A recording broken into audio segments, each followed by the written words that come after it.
From the Library of Congress and the Smithsonian National Museum of African American History and Culture. Good morning. Today is Thursday, October 10th, 2013. My name is Dr. Hasan Kwame Jeffries of The Ohio State University and the Southern Oral History Program at the University of North Carolina at Chapel Hill. I am with videographer John Bishop here in Atlanta, Georgia, on the campus of Georgia Tech University to conduct an interview for the Civil Rights History Project, which is a joint undertaking of the Smithsonian National Museum of African American History and Culture and the Library of Congress. We are here today with Donnelly Avis Abernathy and Ralph David Abernathy III, and joining us via video link from the United States Army Garrison Stuttgart in Stuttgart, Germany, is Wandalyn Ralphita Abernathy.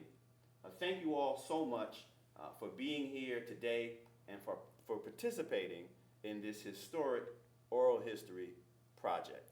Thank you for having us. Absolutely. You know, I would like to begin. Thank you. I would like to begin, Wandalyn, with you.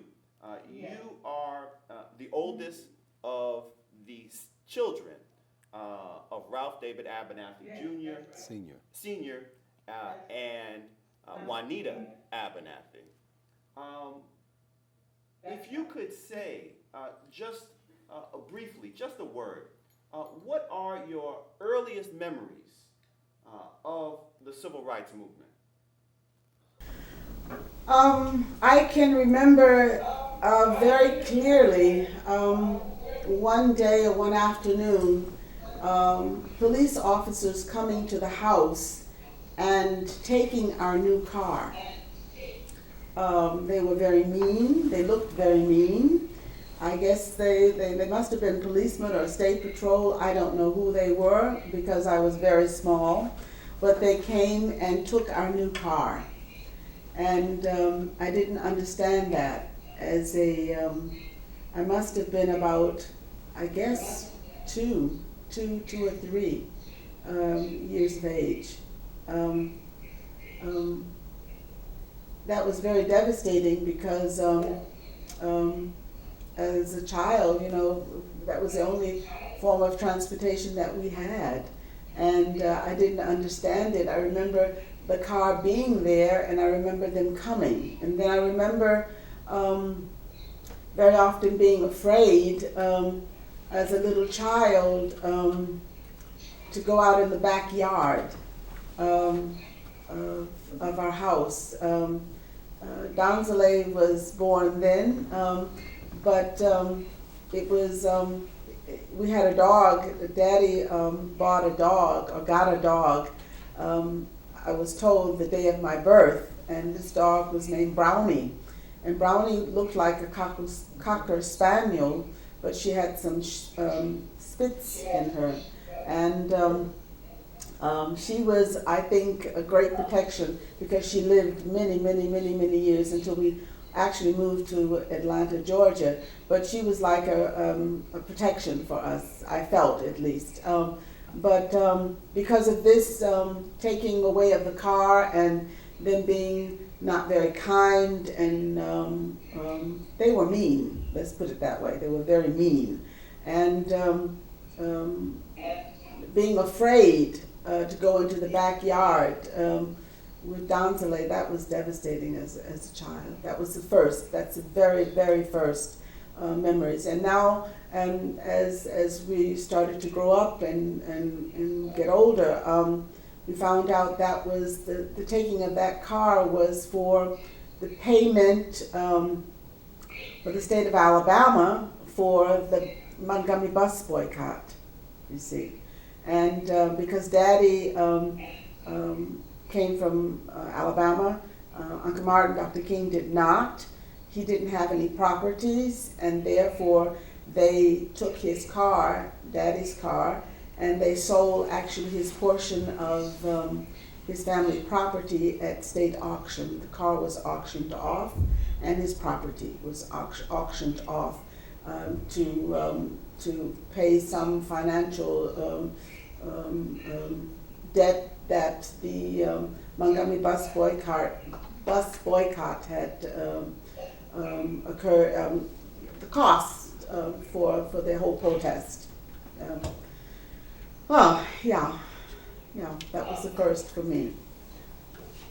Thank you.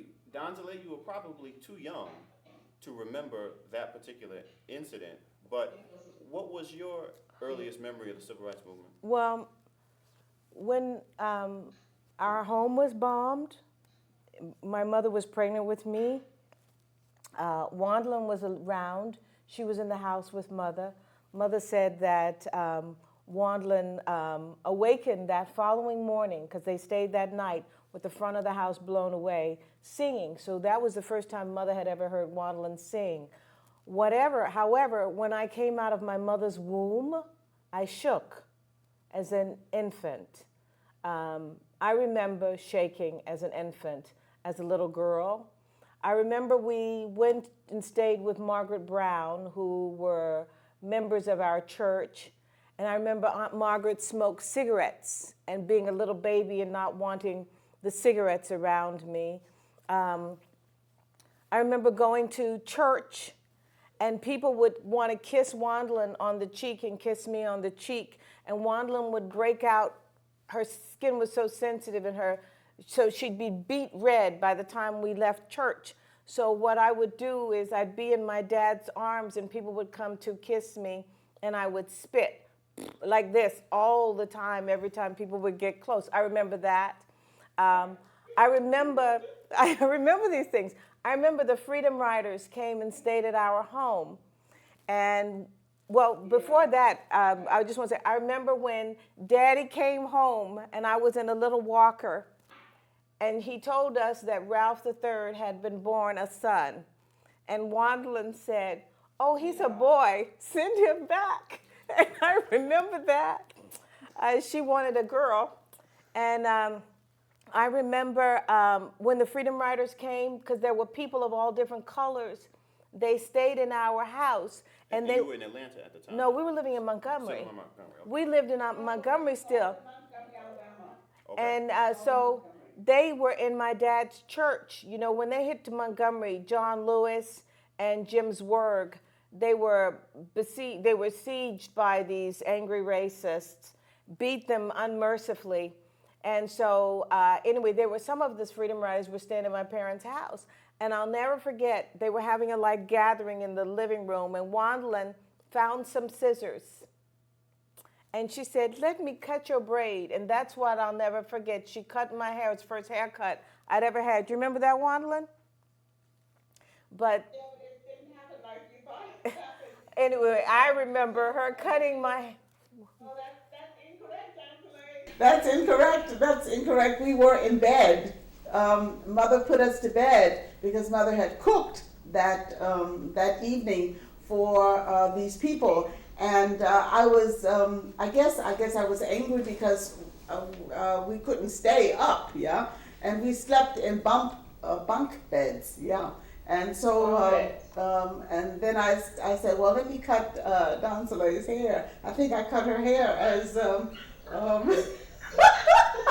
I can't remember, but that actually doesn't have anything to do with the first memories of the movement. We did, because we had all those black and white people in our living room, and those were the days of the Civil Rights Movement. And I will never forget. I remember sometimes them coming in the evening, and it would be at a time when we would actually be in bed, when I would be in bed.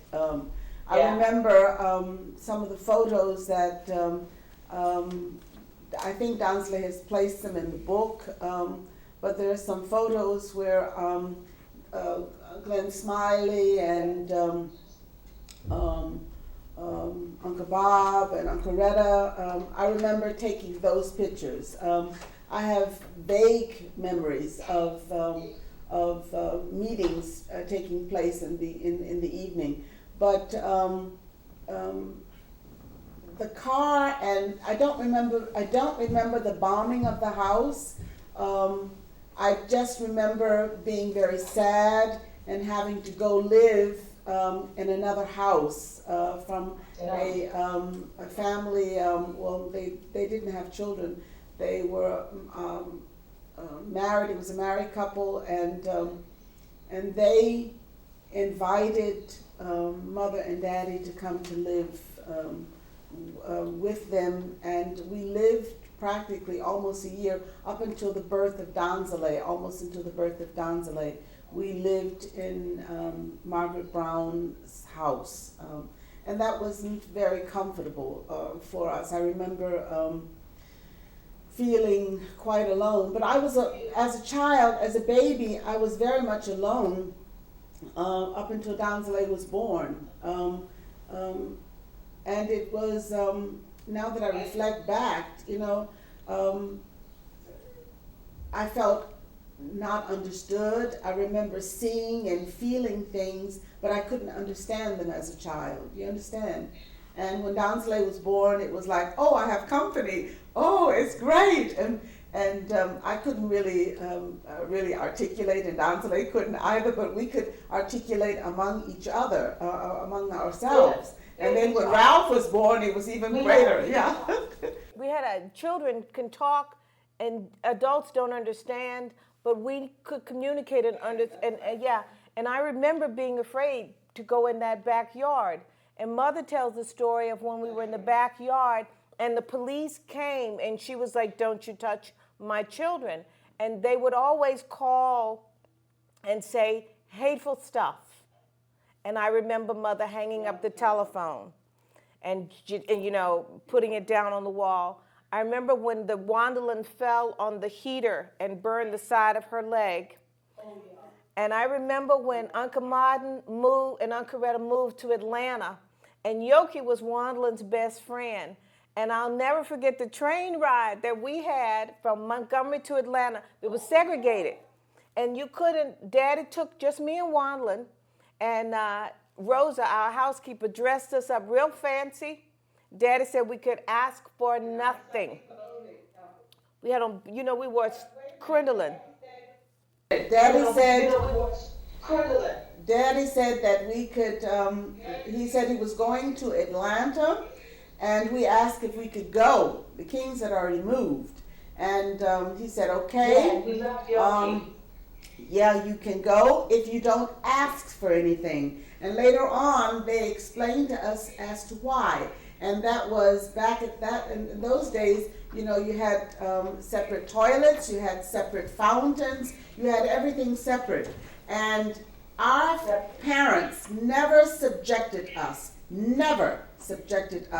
to that kind of, we never drank out of those fountains, we never went to separate toilets.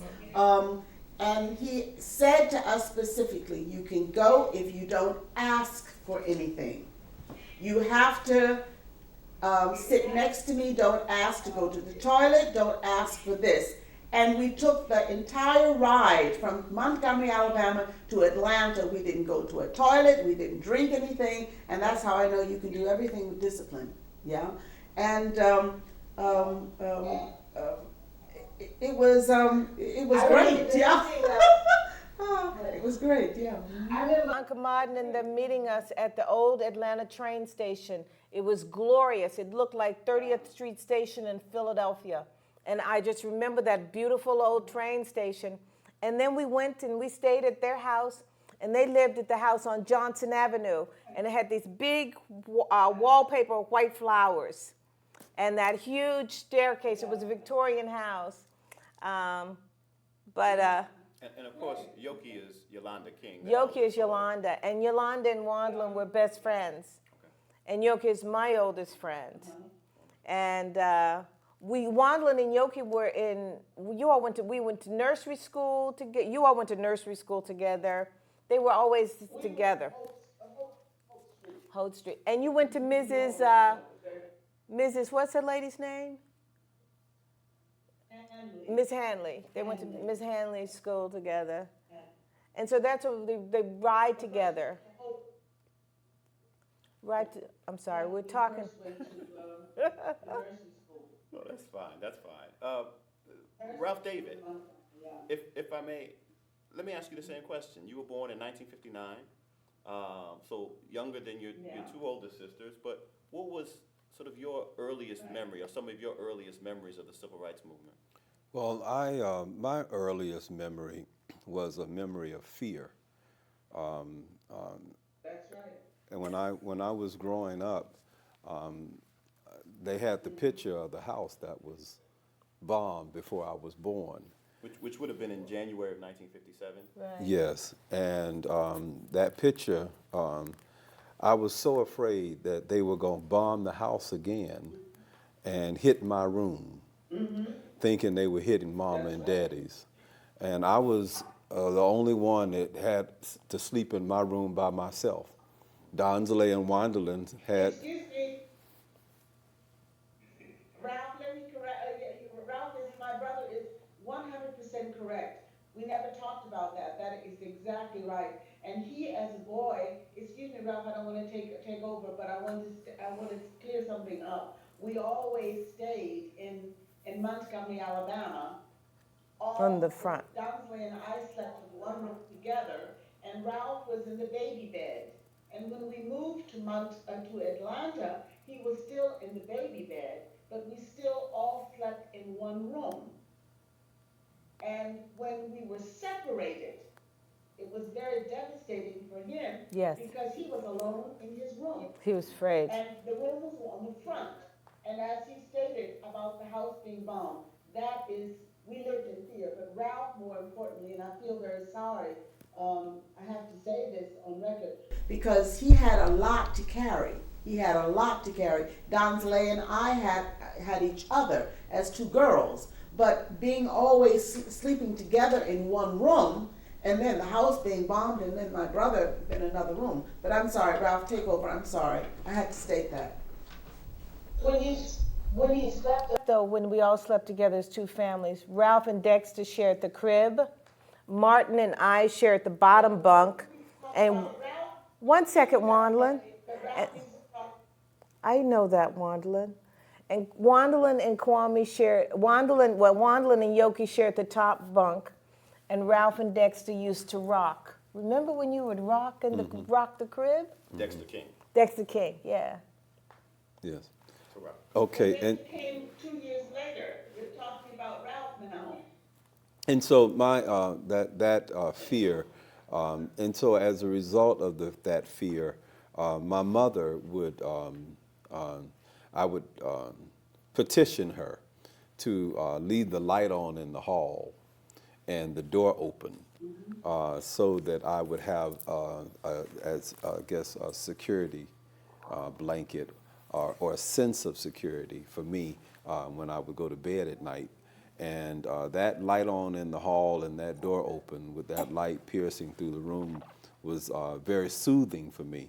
And I remembered knocking on my wall, and Donnelly and Wanderland were in their room, and they would knock back on the wall to me, and we would communicate that way. And so that's one of the things I remember, my earliest memories as well. I remember traveling on the back roads of Alabama and Georgia, and we could not go, we couldn't stop on the way. We couldn't use the restroom, we couldn't get anything to eat, and I remember having to use the restroom really, really bad, and I remember Daddy stopped the car, and I had to urinated on the side of the road. And we got back in the car and kept on going. I remember one time there was this car that followed us from, I don't know, I guess from the Alabama, from where we were to the Alabama state line or what, but there was this car that just followed us the whole way that we were going, and it was very fearful. And so my earliest memories of the civil rights movement were memories of fear and memories of caution and a very perilous time in history, of course, but more importantly, a very perilous time in our lives as children. And so it was engulfed with fear and caution and but also a sense of security, an unspoken sense of love that I felt from the civil rights workers and in the movement, and a sense of spirit. It had to be of God, who had just kind of cloaked His presence over us as children, and so I didn't think that anything would happen to us as children, because I felt that God's cloak or His presence or His love protecting us, cloaking us as children. But at the same time, we had that fear of the reality that we lived in every day, but it was an unspoken sense of security that we got, and it had to be from that foundation that our families and our fathers and our mothers were anchored in Christ.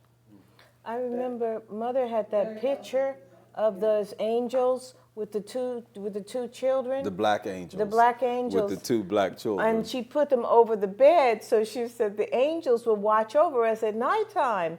And when we would get to, every night we'd get on our knees and pray. Now I lay me down to sleep. Pray the Lord my soul to keep. If I should die before I wake, pray the Lord my soul to take. And so every night I remember praying, please just let us live through the morning. Please just let us live through the morning. And that's just the way it was. And Ralph is right. We had our little code and we'd communicate. But every night was fearful, without a doubt. But the morning would come and everything would be okay. Living with that fear, did you as children ever talk amongst yourselves about either the fear or just what was going on with your parents in the movement? I mean, were there certainly there were conversations that adults were having that you may not have been privy to, but did you ever talk about these types of things and how you were feeling or what was going on among yourselves as siblings? Well, Daddy always let us know that, he could be killed. So we would cry every time we said goodbye to him on Monday morning, because he would be gone during the week. So that was our fear, that he would be killed, and then they would call during the week, during dinner time, and say hateful stuff on the telephone. So, and they would tell Mother they were going to kill us, kill her children, kill her husband. So, I think we spoke, but it was just the way it was. And then we rode to school, or we went to school with the King kids from nursery school up to high school. So, and we'd all make jokes to each other. You make light of it. And Daddy used to say, the most important thing to have in life is a sense of humor, because life will have its hardest moments, and humor will be the thing that will get you through. We talked, and I knew he was afraid. He knew I was afraid. Wandlin was, you were afraid too, but I don't remember talking about it with you. I think it was more if. Well, I was going to say I think that it. Go ahead, Wandlin. No, go on. I'll speak after you. I was just going to say that as children, you're kind of like Teflon Don, so to speak. Children have a way of always bouncing back. They have a way of always landing on their feet. And so we knew the presence of that fear. We understood that fear, but it was we didn't really talk about the fear.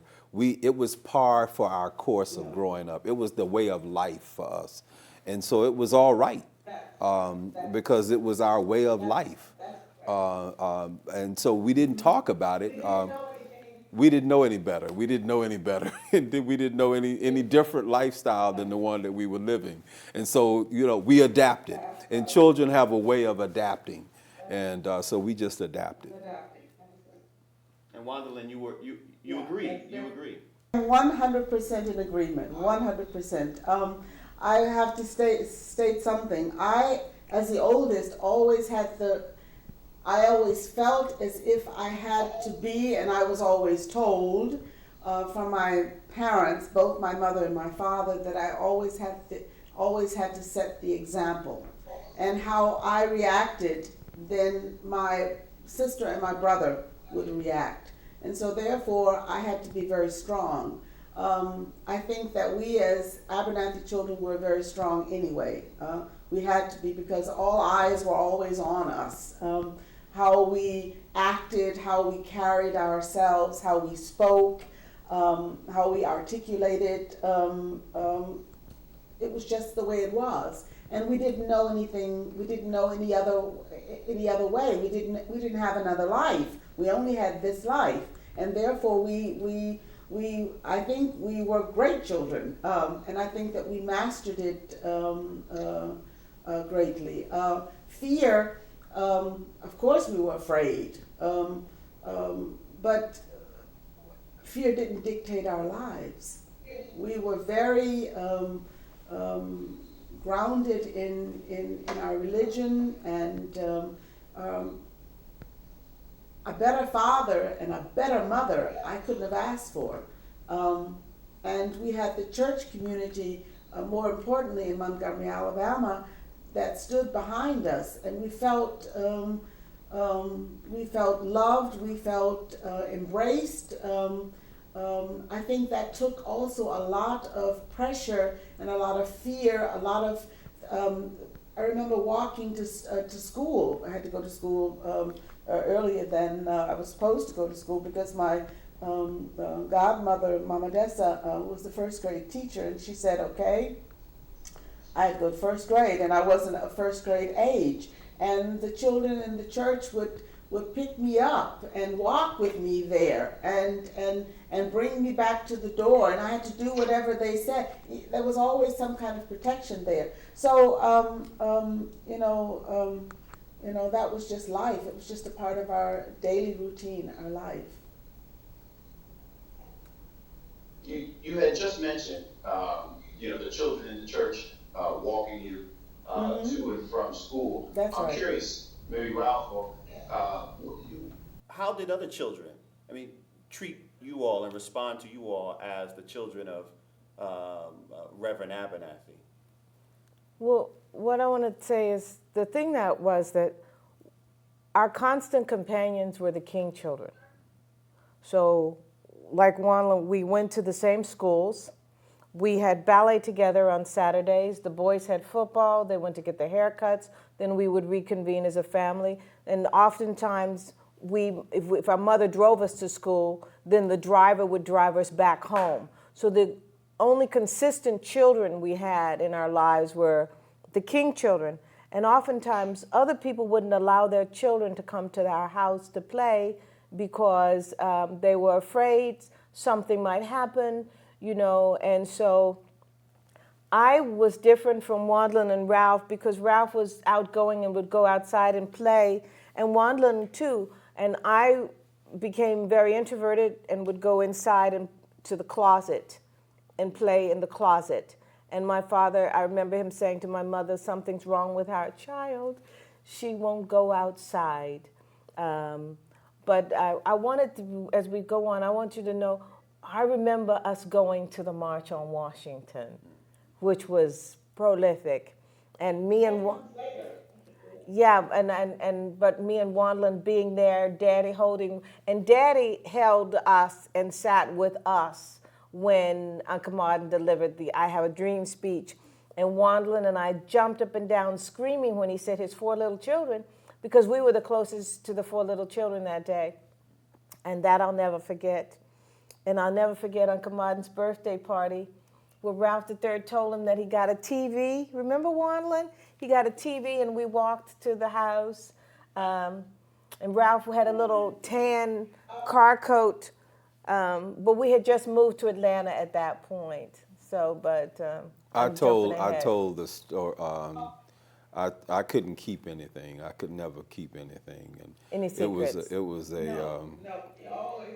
I always told, and it was supposed to be a surprise to Uncle Martin, and I went and told that he had a TV. As soon as we arrived at the front door, he greeted us, Uncle Martin and Yoki, and I don't remember Uncle Retta, but I remember us standing there at the front door, and Ralph was in Daddy's arms, and as soon as we opened the door, Ralph said, "I know what you're getting for your birthday," And Uncle Martin was like, what? And Ralph said, a TV. And then Yoki looked at Wandolin because Yoki had told Wandolin. Wandolin looked at me. And I was like, oh my God, I remember feeling so ashamed. But yeah, those moments we'll never forget, you know. Well, you have mentioned your memories. Oh, go ahead, Wandolin. If you're talking about those memories, because we're skipping, I thought we were going to do it chronologically. But anyway, let's go back to Montgomery. There was a great, it was a tradition that always took place, and that was when Daddy and Uncle Martin would come back from a trip or from a day's work. We had a refrigerator. Daddy would take Uncle Martin home, or Uncle Martin would bring Daddy home. But I just remember so often Uncle Martin being at our house at 1327 South Hall Street all the time. And I remember when he would come in, we had a tradition of, it was a tradition, I have to say, that Uncle Martin started, and that was to put me on top of the refrigerator. Can you all remember this? On the top of the refrigerator, and then I would jump down from the refrigerator into Uncle Martin's arms, and then it became a tradition to jump into Daddy's arms. And to remember you know, you have these new refrigerators that look like the Bosch, the old refrigerators back then, where they were short and round. Yeah. And that was really tall for a small child. But that was the treat of having a father or having Uncle Martin back in town or back at home, and it was a great memory. We never talked about the fact that Uncle Martin and Ralph mentioned it, but Uncle Martin and Daddy were partners. Uncle Martin was basically, when you talk about 7 days of the week, at least 5, he was in our home. And every Tuesday, when we moved to Atlanta, we used to go swimming. And that was at the YMCA. Do you all remember that? Yes, on Olive Street. Uh-huh. Yes. We were always together That was a regular routine.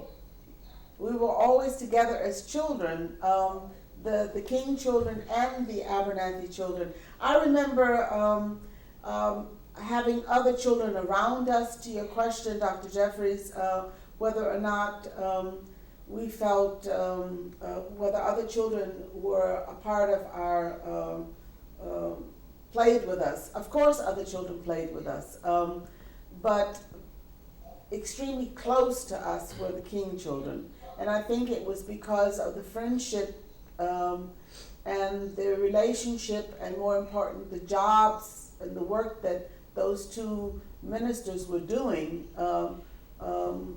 pulled the two families together.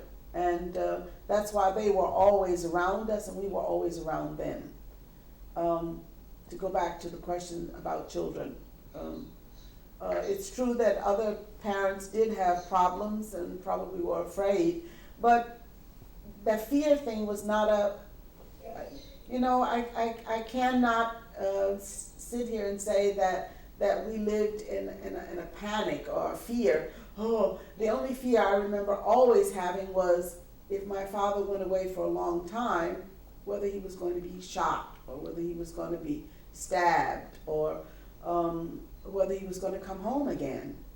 But he always came home, and life continued. One second. Uncle Martin told us about when he was stabbed. He used to tell us all the time about when he was stabbed with the letter opener. And in Harlem, in New York. In Harlem, this deranged woman. And, I remember we would be crawling all over him. And he'd say, and they stabbed me right here, and if I had sneezed, I would have died. And, he prided himself in the fact that he had survived. So we knew that those things were possible. And I remember then, they took us to New York in 1964 to the New York World's Fair. And we had an incredible time. And we stayed at the Riverdale Motor Inn. And then when Sidney Poitier won the Academy Award, they took us to California for our summer vacation. So they never had a summer vacation without us. That's the way we did everything. The King family. The King family. And what we would do is we'd have the boys' room, the girls' room, and then Mother and Daddy and Uncle Martin and Uncle Retta would have the 2 rooms off of the living room suite. And, and then we would swim. And then that last summer vacation, they didn't have that much money, so they took us to the Hilton at the airport here in Atlanta for our summer vacation for a week. For us, it was fabulous, just being with them, was great. And I know I'm jumping around, but I know that time is of the essence. Absolutely. No, thank you. And actually, I want to ask a little bit about the relationship between, if you could say a little bit more, the relationship between your father and Dr. King. I mean, so much is said about the relationship, but from your perspective, I mean, maybe you could continue. All I wanted to say, I know that Uncle Martin was always dependent upon Daddy. I know that if anybody wanted to ask Uncle Martin to do anything, they would ask Daddy, and then Daddy would give his opinion, and then Uncle Martin would do it. Uncle Martin would never make any major decision without running it by Daddy. And they were, close. Daddy was older. Daddy was the strategist. Daddy was the planner. Daddy was, I think we need to do this. I remember Daddy was the one who said we need to go into Selma because, we were from Alabama. And so that's when the movement went to Selma. And Daddy wanted us to go into Birmingham. And then when Uncle Martin had moved to Atlanta, he was lonely. And Mother said that Uncle Martin used to call his secretary was Maud, and Daddy's secretary was Lily Hunter. And what happened was Uncle Martin would call Daddy every day or every other day, lonely, saying, please come to Atlanta. And Mother was the one who stood her ground, and she said, my husband is not coming unless he has a church. And he is not working as a staff person for the SCLC. And so they went, you can tell the story, or Ralph, you can tell the story. I know Wanda wants to correct me, but per Mother, she was saying that Daddy had to have a church. And so, Ralph, tell the story of how the church came to be. Well, I was going to let Wandalyn make her comment. Go ahead, Wandalyn. I, as a child, don't remember all of these things that Donnelly is stating about the telephone calling, but Mother has stated to us, and we have grown up knowing that Uncle Martin could not, let's face it, he couldn't function without Daddy.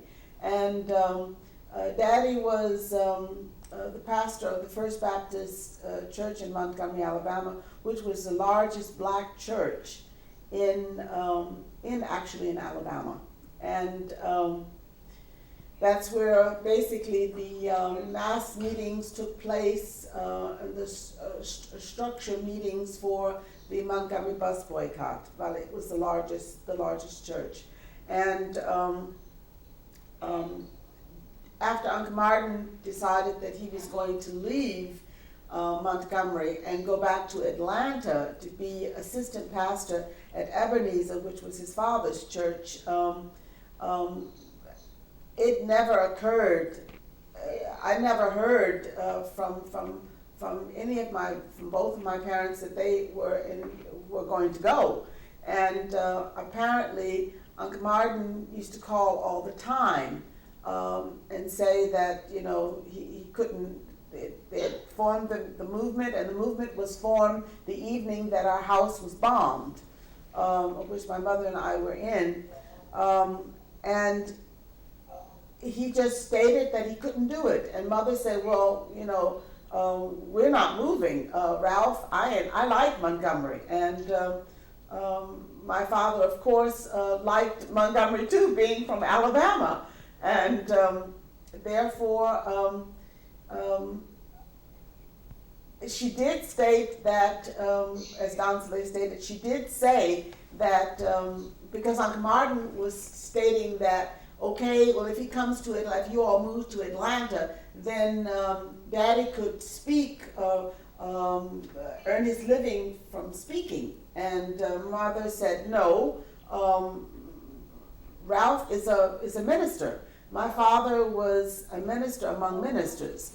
And therefore, then they had to wait a while, and then Uncle Martin or the King family found a church, which later Ralph can continue, the West Hundred Street Baptist Church, of which later on called my father to be the pastor of, and that's how we got to Atlanta, Georgia. But actually, we had no intentions of actually moving to Atlanta. We were quite, as a family, quite content. The only problem that I remember as a child having was the fact that the Kings had moved, and it was just Donnelly and I. And we were just so close. Donnelly and I were very, very close. Ralph was so small, you know, and it was like our life had a hole, you know, something missing. And yeah, of course, when we moved, then it was great, you know. Great to see the Kings and to be with the Kings. Yeah. Mm-hmm.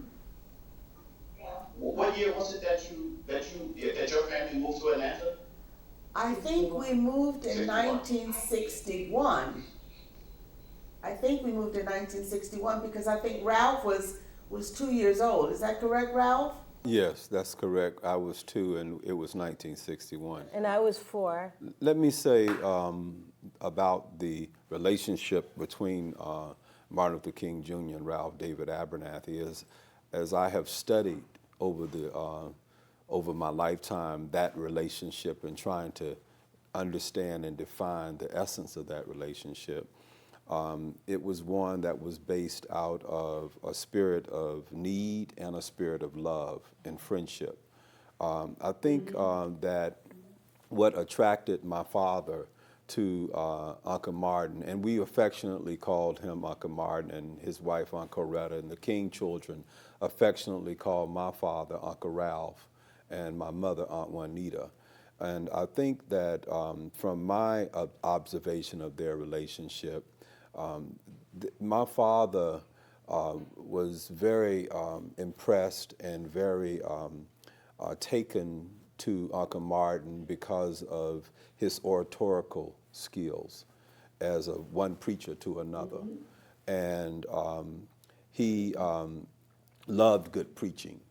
And my father loved the intellectual aspects of oratorical spiritual message. And he saw early in Martin a special gift to deliver that. I think that what Martin became affectionate for with my father was not just only his courage, because my father was had risen to the status of sergeant of his platoon, and that was rare back in that time. This is during World War II. Yeah, during World War II.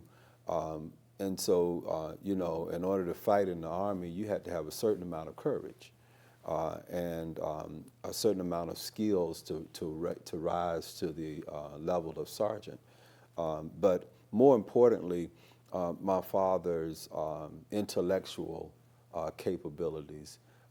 He had already pastored 2 churches prior to Rosa Parks being arrested.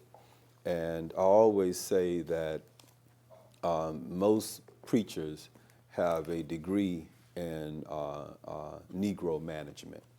And so my father had a skill set because he had pastored 2 churches. He had demonstrated on college campuses for 2 issues, the housing and the food conditions in the cafeteria. Both of those demonstrations he led as president of his class This is at at Alabama State University. And he had, those two demonstrations had put him in front of the board chairman and trustees of the institution. And so as a kid in his early teens, 18, 19, 20, 21, he was talking to the chairman and the trustee board of Alabama State University about the conditions that they lived in under and the food that they were being served in the cafeteria. And so that coupled with his pastoral experience, and then that coupled with his sociology experience as he received his sociology degree from Atlanta University, I think all of those talents and skills attracted Martin because those were the things that Uncle Martin didn't have, and he could depend on Ralph to help advise in those areas when it came to their partnership. A lot of times when they would speak, and it is in the annals of history, every time Martin Luther King gave a speech, Ralph David Abernathy gave a speech also. No one else spoke during that time except for, there are no speeches of Andy Young or Jesse Jackson or Hosea or Joseph Lowry or C.T. Vivian or any of those individuals. The show was King and Abernathy. Yeah. The other thing I wanted to say really fast, what Ralph is saying, is that would set the stage for Daddy to meet the ministers in Montgomery after Rosa was arrested and say we need to do something, which would then begin the Montgomery bus boycott. You see, because Daddy had experience with boycotts, which is what he had done at Alabama State. So that's what he knew, that's what he was going to do. E.D. Nixon went out of town, so Daddy organized the ministers. And his co-professor, Joanne Robinson, and mother, they ran off flyers asking the children. And that's how the bus boycott started. So my dad he conducted the first mass meeting. Our father conducted the first mass meeting when he met those ministers. Yeah. So. I think I lost my train of thought, but I was talking, I was trying to articulate or define their relationship. It was also these two men were men of God. And I think that they had a common admiration for each other's love for God. And so that kind of was the icing on the cake, so to speak, for that relationship. And when it started in Montgomery, I'm sure that Martin looked at Ralph and Ralph looked at Martin, and they realized that they had something that each other needed. And so it started out in Montgomery, and they were together. As I was saying, when they spoke, Ralph David Abernathy spoke about the strategy. He talked about what we're going to do, when we're going to do it, and how we're going to do it. And Uncle Martin talked about why, the philosophy of what we're going to do, why we're going to do it. And so when Ralph finished preaching to the crowd, I can hear him now saying, "Don't worry about your children." And I can hear the crowd being concerned, and we're going to march tomorrow. And if there's anything that happens to your children, we're going to call Bobby. And the crowd just goes crazy. I'm talking about Bobby Kennedy. And then he says, and if Bobby doesn't do anything, we're going to call John. And I mean, at that point, you know, the whole church erupts in just, energy. And he said, so, tomorrow we're going to go out here and we're going to march. And, You know, we're going to go to jail and everything's going to be all right. And so Ralph just kind of told us what we going to do. And he said, I'm not going to tell you exactly when we're going to do it because we got some nervous nannies in the room tonight. And we don't want you all to go back and tell it. And so he would just kind of, you know, he would talk about what we're going to do, when we're going to do it, and how we're going to do it. And this is the strategy of the essence of what we're going to do, giving the people a sense of comfort. And then Martin would come behind him and articulate why we're doing this. And that type of partnership changed the course of history. In Mark, the 6th chapter, the 7th verse, it says, and he called the 12 together and gave them power over unclean spirits. And bigotry, white supremacy, hatred, all unclean spirits. And he sent them out 2 by 2. And so God sends his prophets out in 2s. And so that was a partnership that was steeped in the Spirit of God. And you know, I think that it's unfortunate that the relationship has not been studied for unborn generations and for current generations. It's certainly if we can give Bobby Kennedy to John, and even if we can give Ed McMahon to Johnny Carson, we certainly can give Martin Luther King to Ralph David Abernathy, and understand that when 2 black men came together with no jealousy, with no envy, just in the spirit of love, 2 men of God come together and change the course of history in the world. You know, and unfortunately, they've taken the work of 2 and given it mostly the credit to 1. But it's for my father, he was all right with that. And the reason why is because he didn't do it for the credit. You know, neither did Uncle Martin do it for the credit.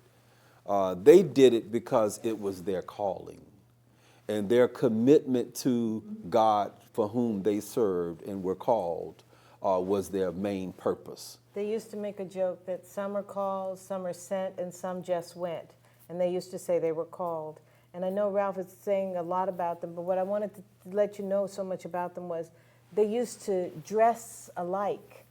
They used to shop at Muse's and Zimmerman's. And Uncle Martin loved the fact to make sure that they had on the same clothes. They wore the same shoes. And they'd wear the same shoes the same day, same socks. They were like, they call themselves the Civil twins. Rights Twins. They call themselves the twins. And the other thing I want to say is, I think they genuinely loved each other. Uncle Martin was a Capricorn and Daddy was a Piscean. And they loved to dream. They loved to talk about food. They were very simple. And when they were together, there was a calmness between them. There was a synergy where there was no speaking. And they never said cross words between them. They only had one disagreement ever. One, that was it. Other than that, they would finish each other's sentences.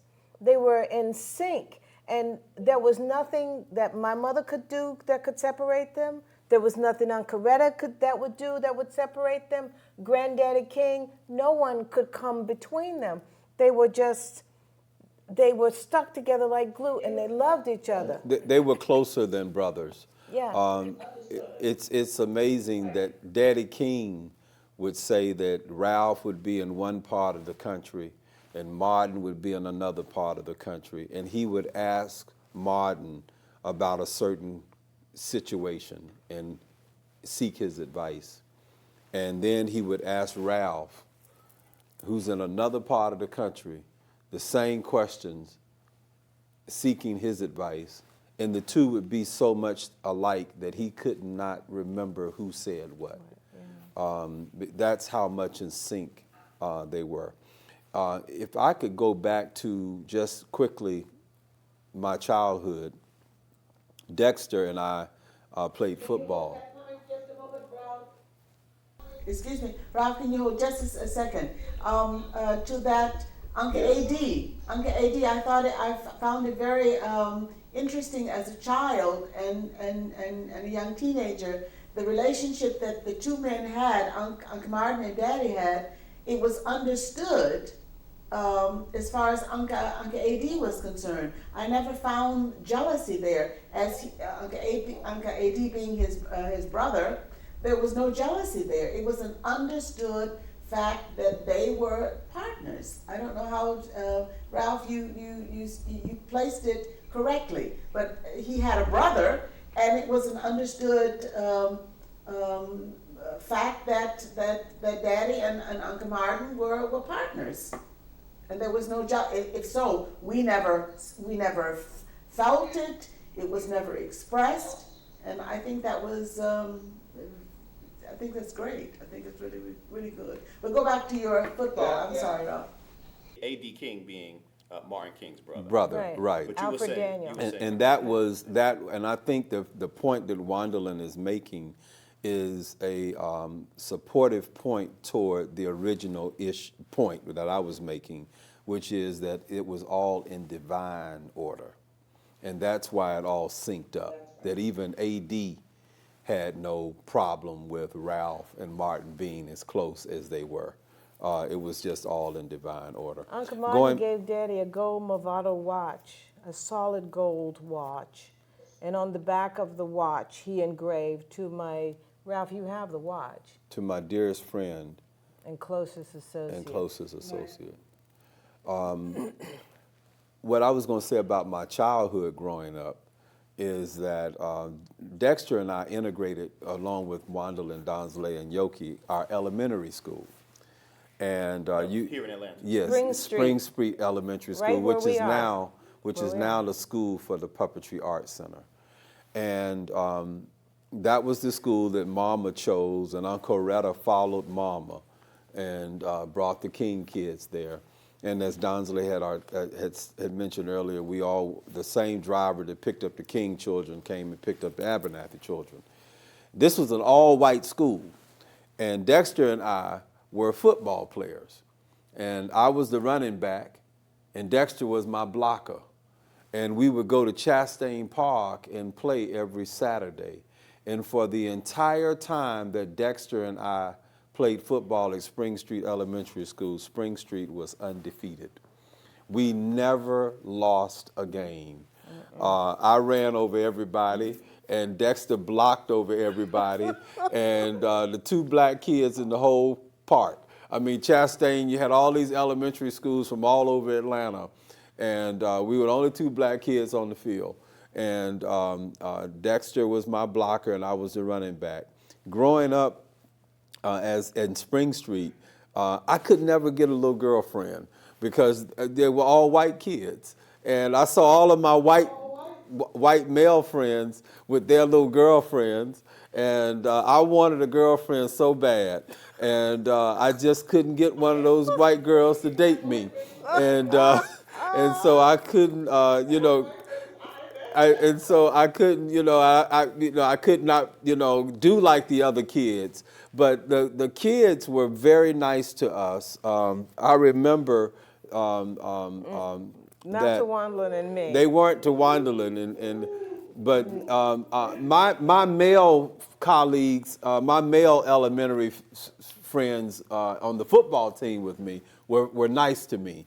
The girls were standoffish, right. And the teachers, the adults, were mean. They were mean. I remember, we integrated the elementary school, Spring Street Elementary School, which would be the first elementary school in Georgia integrated. And it was after we integrated the schools, it was mass integration. And it came right after the Selma to Montgomery March, which we marched on. We were the only black children that were there in the front lines marching That's me, on you and Wandolin on the Selma to Montgomery March. We Right. marched 2 days. They'd give us a salt tablet. Anyway, when we got to the schools, the children would call Wandolin Bosco Bear, this boy named Carter Yates. And he kept trying. He said, I'm going to push you down those stairs. And I was smaller. But growing up, I had this spunk. And Wandolin used to stutter.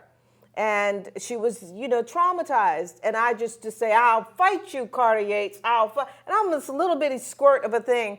And I'll never forget that one day Ralph had a teacher in the first grade who was mean to him. And I heard her across the hall in my third grade classroom.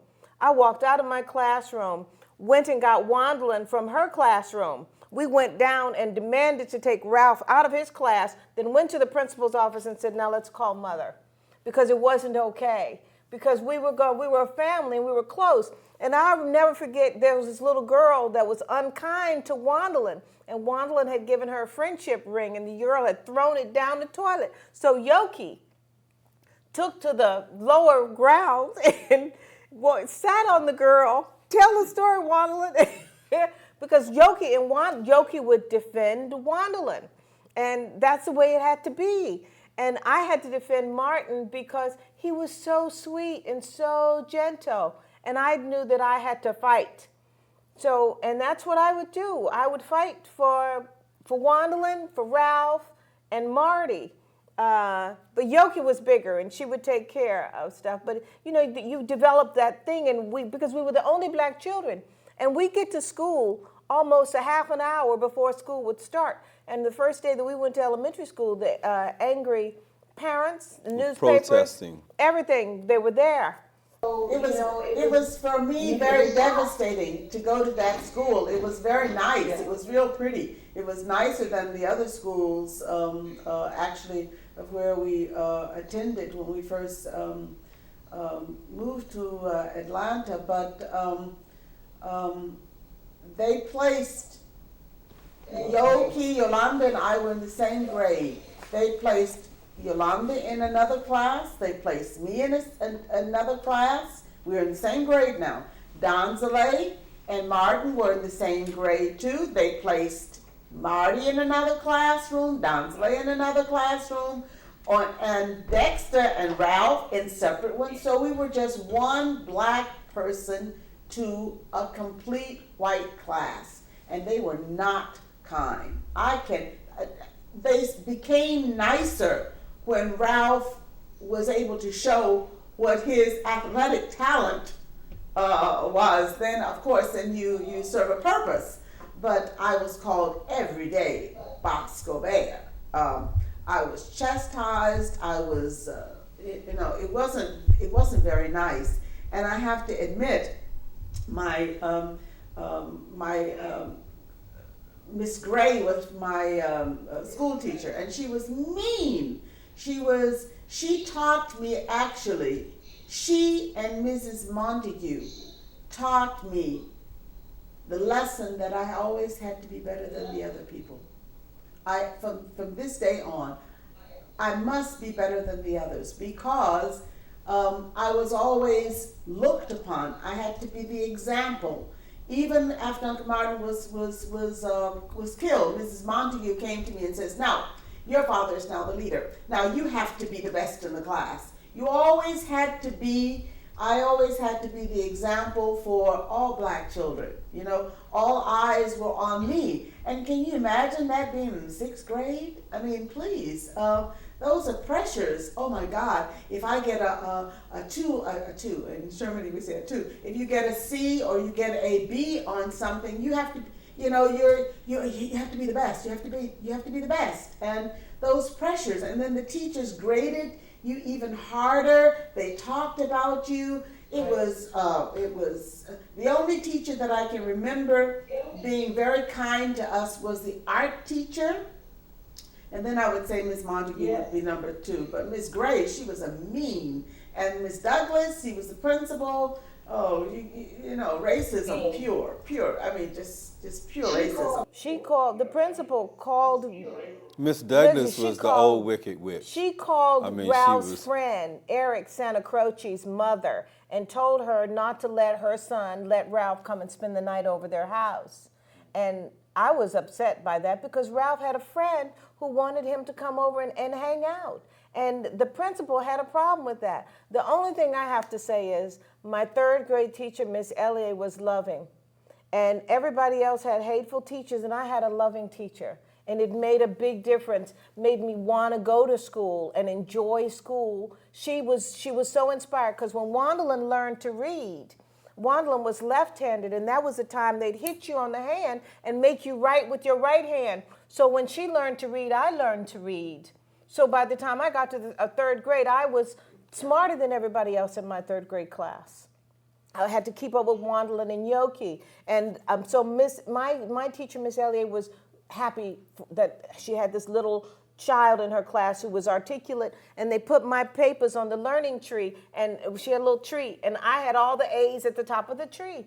Well, the PTA came, and they saw that the little black girl's papers were at the top of the tree. And then Miss Elliott said to me, Donzelay, I'm sorry, I can no longer put your papers at the top. I have to put them at the bottom and at the back. I said, why? She said, I'm sorry. She told me, and she taught me about racism. When this one little boy, Wesley, would call me nigger, she said, that's because he loves you, Donzelay. I said, Miss Elliott, I know better than that. But she shielded me and protected me, which prepared me for the situation. But I was blessed, whereas Ralph's first teacher was brutal. Wandolin's teachers were brutal. But by the time I got to the fourth grade, the teachers put me in the back of the room and ignored me. It didn't matter how many times I raised my hand. So what my mother did was she took us to the Learning Foundation right down on Spring Street. So we would leave school every day, go to the Learning Foundation, and Brother Clint, this white monk in a robe, would hug us, love us, and have him sit on my lap. I'd sit on his lap as he'd teach us things that the white teacher wouldn't teach us in the classroom. This white man would give to us the love that this white woman would take away every day. And we wouldn't get home till what, 7 o'clock? I used to hate the learning center. But I love that we went to the learning center because we learned, and it didn't matter how much they ignored us in the classroom, we still learned. Now, did you feel some of the same pressures that your sister was talking about? Well, yeah, we had to do twice as much to get half as far. And because I was the best runner in my class, when they would pick teams, I was the first girl always chosen because I could outrun and I could do the kickball, and we were athletic. And that's where we would shine, was our athleticism on the field. And, but you know, my third grade teacher was loving. My fourth grade teacher was brutal. My fifth grade teacher, my sixth grade, seventh grade, but I'd already had the foundation from my third grade teacher. And the librarian, Miss Cheatham, a black woman, came, and she spoke French. And so I learned French, and we wanted to live in another country, and that's why Wandolin lives in Europe now. So let me if I could, because time is a little bit short, and I want to sort of move us forward a little bit. You know, what's often overlooked as people talk about the civil rights movement or reflect about it is the role of children. And you three, as children, had a front row seat and were often on the front line of many of the major, if not all of the major demonstrations in the movement. Could you say a little bit about sort of being active as children in some of these historic events? March on Washington, Selma to Montgomery March, you've already said. Let me first be the one to articulate that. I understand the strategy of my father and Uncle Martin in the involvement of young people, children. Young people are looking for change, and old people hope things don't change. And so for young children to be participating, and it was many children that participated, and I think that's why our father, because it was his movement as much as it was his partners, he felt that his children, if he's asking other people to bring their children to the movement, that his children needed to be a part so they could see that he was as committed to be involved in including his children in the movement as he is asking everyone else to include their own. And so we became, I guess, like the poster childs of the movement because we participated in every march. But we were prepared because children are strong and they're resilient and they bounce back. And there is a sense of fearlessness even in a environment of fear. And so for us, it was I was the rambunctious kid that it was my total playground, the movement. And Wandolin and Donnelly were kind of my security blankets. And Donnelly was my greatest nemesis as a child growing up. And so, but they were my protectors, Wandolin and Donnelly. And so I could just be the rambunctious kid. I was all over the place, wild, crazy, just energetic, and it was a field day for me to participate in the movement. We were one great, big, happy family. And I think that was really the reason why my father and my mother insisted that we participate. And I'm so thankful now because there are documented pictures of our involvement.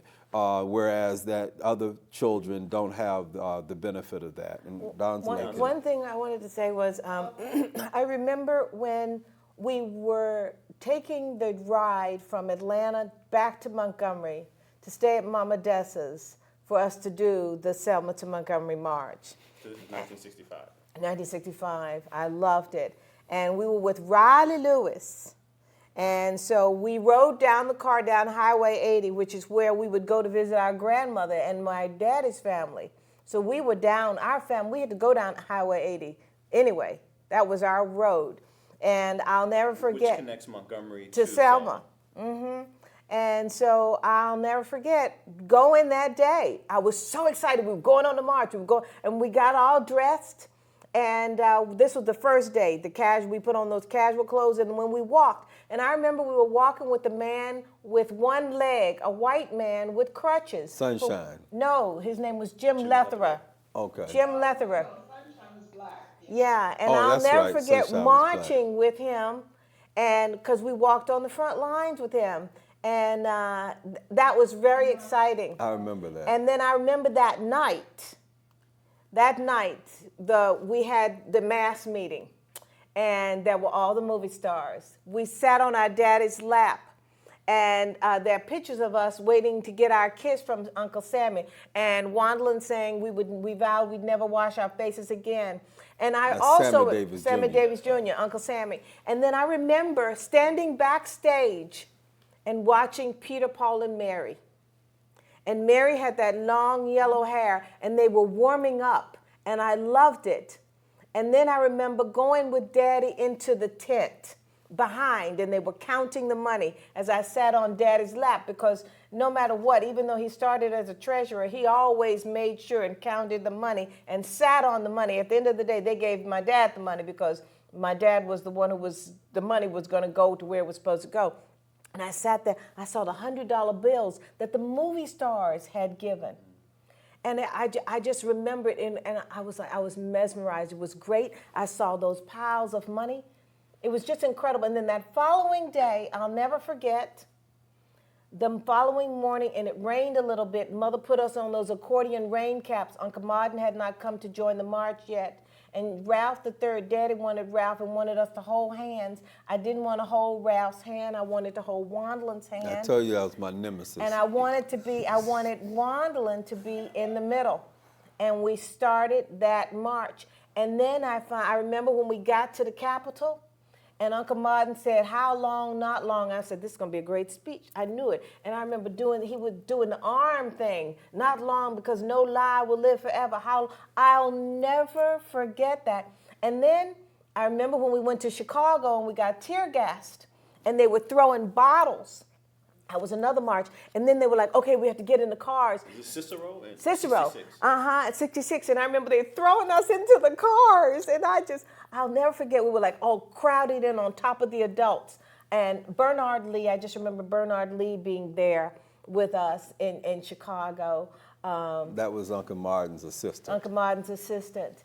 But Reverend I mean, Bernard Lee. I'm just throwing out here these Yes.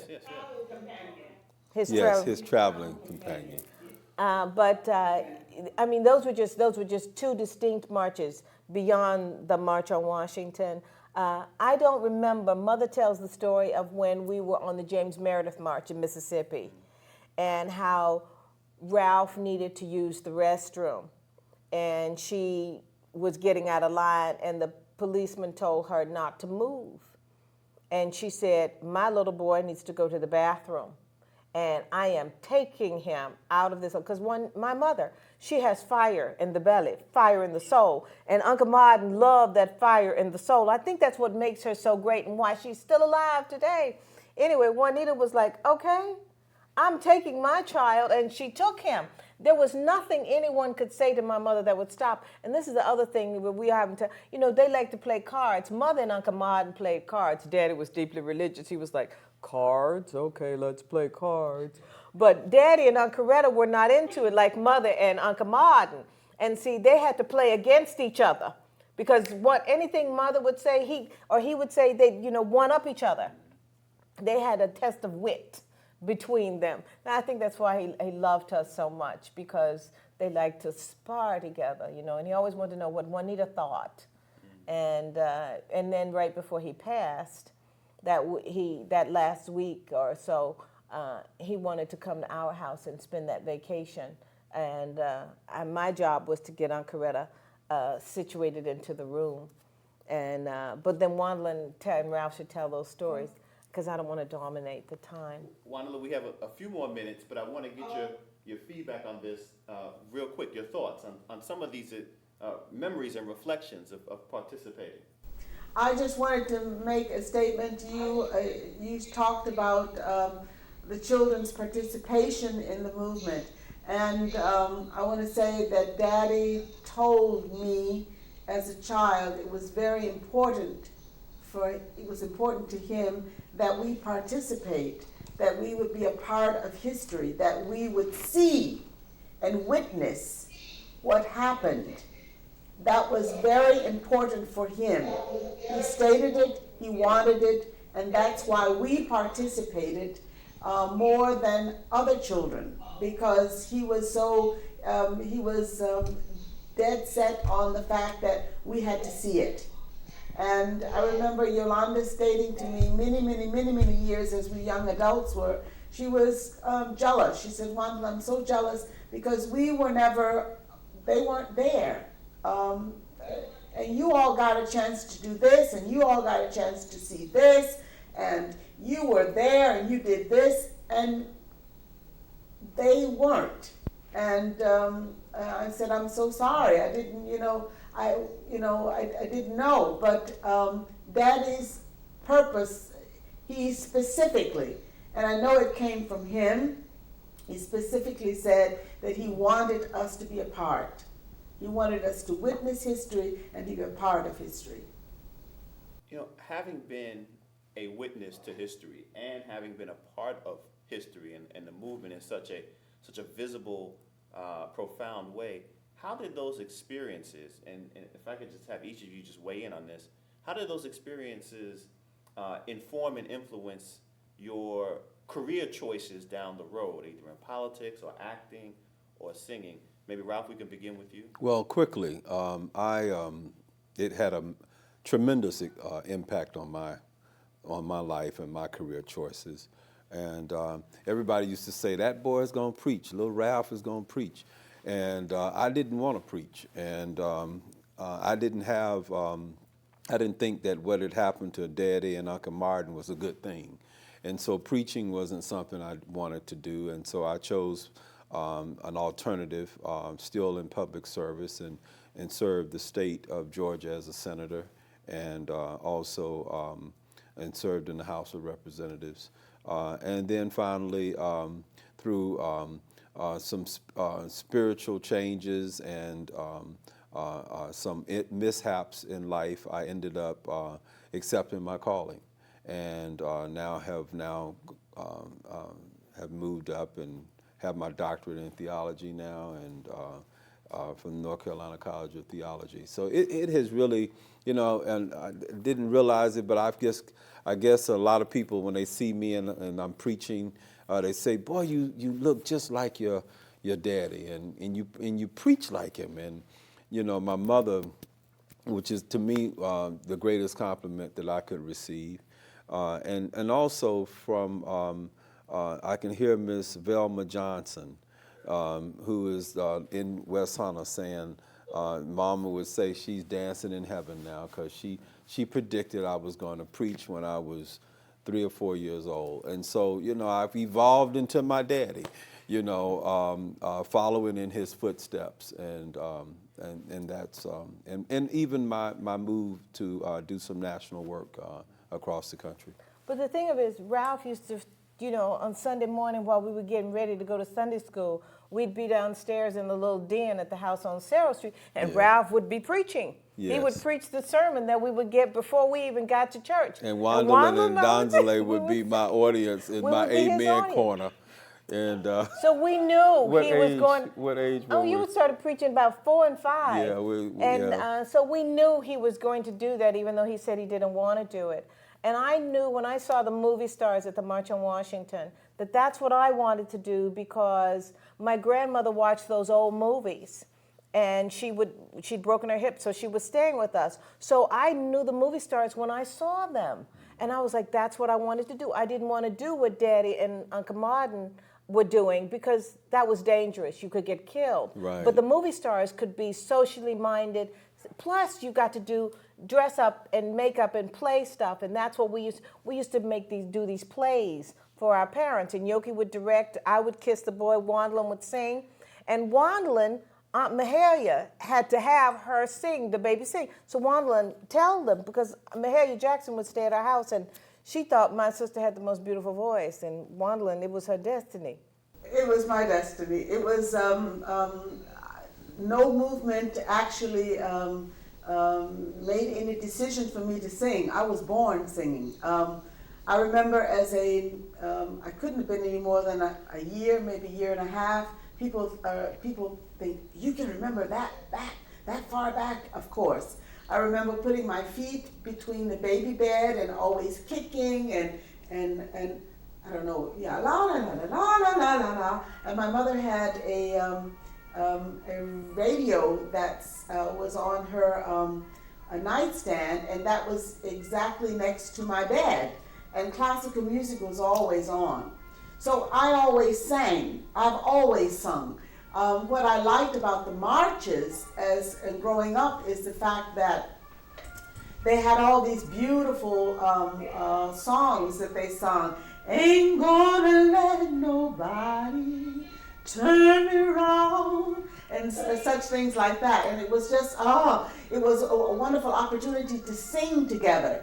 And that's where I learned a lot of these Negro spirituals and a lot of these freedom songs. And to march next to Hosea Williams, had a beautiful voice, and it was really great to sing. But I was always destined to sing. I was always going to be a singer. That was Aunt Mahalia Jackson said back then when she would come to visit. She would say, Wandlin, sing for me. And then I'd say, well, Aunt Mahalia, I have 3 voices. And then I would sing real low, and then I would sing. I didn't know about registers back then. And then I would show my opera voice, and then I would, sing like other people, just normal people, and then I'd sing like men. And then she said, "Oh my God, she's going to be she's going to be a singer. She's going to be." It was just destined. And I always sounded as a child like an adult. My voice was always mature. I was born that way. So for me, the movement was just another playground in which I could have the opportunity to sing with other people. But I was always going to be a singer. There was no other question. It was in my blood. I'm hearing revelry in the background. Yes. I think they're blowing the horn or something. 5 o'clock. Clearly. I hate to bring this to a conclusion, because there's so much more that we could talk about, and you have all lived such rich and wonderful lives. But unfortunately, we have to bring it to a conclusion. I want to thank Wandlin Abernathy, Donzele Abernathy, Ralph David Abernathy III, for sharing your personal memories, experiences, and reflections for It all needs to be posterity. continued because he didn't talk about being arrested in the Poor People's Campaign. We didn't talk about us, the food stamp program that came to be that Daddy made happen, the meal program, affirmative action, all the wonderful things that he did.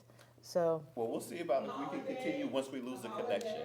And the holiday, absolutely. and the holiday, my dad made that holiday, originated in his soul. Our Father. So let's wrap up now and see if we can't do a part 2. So thank you so much. Thank Thank you. And thank you, you. and God bless you. Bless you. Thank you. Okay. Yes. Good afternoon. We lost the connection with your sister Donnelly in Germany, but we have a few minutes to continue this conversation, and we have Ralph David Abernathy III and Donnelly Abernathy. And Ralph David, you were going to say a little bit about the time you were arrested. Yes. During the Poor People's Campaign and the Yes. Mule Train March in 1968. Yes, in June 15th, 1968, coming from Marks, Mississippi, on our way to Washington, D.C., I was arrested in Georgia. We had come through Mississippi and Alabama all the way up to Georgia, and when we got to Georgia, Lester Maddox arrested us. The governor. Yes, Governor Lester Maddox. And he arrested all 67 of us, and I think it was probably about 30-something children who were on the march. And we spent the night in a U.S. armory because there were so many of us, they didn't have a jail big enough to hold us. And so we got arrested and spent the night in jail, and they kept our mules. There is a documentary called on YouTube entitled Journey of the Mule Train. And that is an interview with myself and the mayor of Douglasville, Georgia, where we got arrested. They stopped us in Douglasville, Georgia, and the National Guard Armory is where we spent the night, and we were released the next day.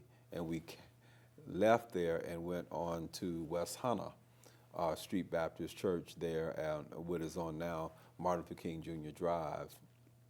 And that's where we met my father and my mother.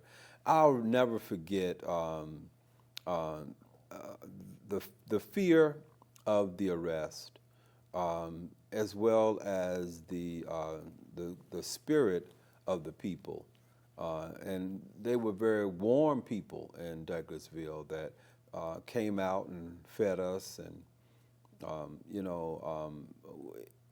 I had a sense of calmness because everybody was all right, and everything was good. And you were only 9 years old. Yes, I was 9, and so I was a little fearful initially, but then my spirit settled down, and everything was fine for the rest of the evening and into the night. And the next morning we met back at West Hunter Street Baptist Church, and I'll never forget my mother and my father coming up to me and saying to me, "Are you all right? Is everything fine? Are you all right?" And I'll never forget telling them, say, "Well, I'm fine. Daddy and Uncle Martin, you all used to do this all the time. So what's the big deal?" And I'll never forget that particular moment. Donnelly may know or remember more about it than I do because she was older than I am. And Donnelly, you may... I just knew that they were going to be going to jail, and I wanted to be on that mule train. And Mother said, "You cannot go because you are a girl." And I was so upset. They were like, there's going to be no one there in the jail cell with you. And Jose Williams, Uncle Jose, didn't want me to go. And I was devastated. I was like, I can go. And he was like, "No, you can't go." And Ralph went, and sure enough, I knew they were going to get arrested, and I wanted to be arrested. I wanted to have that opportunity, It was kind of like, as Donnelly articulated it, my baptismal into the civil rights movement at that arrest. And that gave me something that no other child in the leadership of the movement between those two families, no other child can ever claim that they actually experienced being arrested, marching for freedom, justice, equality, and for the success of all people in America. Well, what I do want to say is I remember, Daddy and Uncle Martin were men's men. And we would, when they were coming to the airport, we would go to meet them. And we'd meet them at the gate. And sometimes there'd be a camera, and everybody liked to walk on the front line with Daddy and Uncle Martin, and I would walk backwards with the camera. And then we'd get to the main part of the airport, the old Atlanta airport. And I remember Mother and Aunt Coretta and Yoki and Wandlin went to the bathroom to get all dolled up for dinner. And Ralph III and Marty and Dex would run around with their shirt tails hanging out and just run crazy. And I always wanted to be with Daddy and Uncle Martin and carry the briefcase. And they'd be like, no, Donnelly, don't carry the briefcase. Anyway, on this particular time, I found out that they were going to be riding on this little bitty plane. And they were talking as they did their little press conference, and I'm standing there with the media listening to them. I didn't stand with them. I would always be with the media. And then they walked away, and I said to Daddy, he was talking about the little plane. I said, can I go? Can I go? And my dad said, no, Donnelly, you can't go because you're a girl. And Uncle Martin said, you know, Ralph, that's an idea. We need to take the boys. And they took them on that little bitty plane. Yep. I was We like, had so much fun. They had so much fun. I was so devastated. I was like, I was just crushed. I was just so crushed. That were those things that they gave the boys those opportunities. But I also used to remember that, we used to go to the Southeastern Fair. And my dad was a farmer. We come from farming people. And so the first place we would start at the South, we'd like to go in the evening. That's when Daddy and Uncle Martin would take us. And they'd wave $100 in front of us, just wave the money. And that, we could, they were going to spend that money. We could eat anything we wanted, ride on every ride. We'd start looking at the livestock first, the hogs and the cows. And then finally we'd go and ride on the roller coaster, the rinky-dinky roller coaster. We'd eat cotton candy and those hot dogs with cornbread around them. And then as the evening would wind down, Dad and Uncle Martin would disappear, and they would go down that little side where they have a little side show where we were not allowed to go. They'd have the bearded lady and all of that stuff. And we'd be like, we're ready, can't we come? And they'd stop us. But I remember it was just so much fun. And I do remember that we could not go to Funtown, which is what he wrote about in the letter from the Birmingham jail, that how disappointing and how hurtful it was that he couldn't take Yolanda to Funtown. And then I remember when we went to New York to that World's Fair and staying at the Riverdale Motor Inn, and then being on the subway, my dad giving us the experience of the subway for the first time. Oh my goodness, there was so much. There were so many things that happened, and there were so many memories that would come flooding. And we would meet each other every Sunday after church.